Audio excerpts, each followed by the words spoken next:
ప్రతిరోజు మనం సిలువ వేస్తున్నాం, ప్రతిరోజు దేవునికి మనం బాధ పెడుతున్నాం.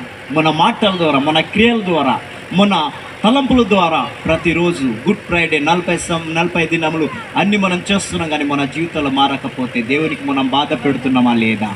ఒకసారి మీ హృదయంకి పరీక్షించుకోండి. ఒకసారి నీ హృదయంకి ఒకసారి ఆలోచించవా లేదా? ప్రతి క్షణం దేవుడు నిన్ను ప్రేమిస్తేనున్నాడు. ప్రతి క్షణం దేవుడు అంటున్నాడు, నా బిడ్డ నా మాట విను. 2 చేతులు చాపి పిలుస్తున్నాడు ఆయన, నా మాట విను, నిన్ను నేను రక్షించుకుంటా. నీ పాడవుట నాకు ఇష్టం లేదు, నీ నశించిపోవట ఇష్టం లేదు, నీ రోగముతో ఉండుట నాకు ఇష్టం లేదు. ఏంటండి? నీ రోగముతో ఉండుట నాకు ఇష్టం లేదు, నీ వేదనతో ఉండుట నాకు ఇష్టం లేదు, దరిద్ర స్థితిలో ఉండుట నాకు ఇష్టం లేదు. కానీ నా మాట విను, నేను నిన్ను ఆశీర్వదిస్తాను అంటున్నాడు దేవుడు. నశించుచున్న దానిని వెతికి రక్షించుటకే మనసు కుమారుడు వచ్చాడు.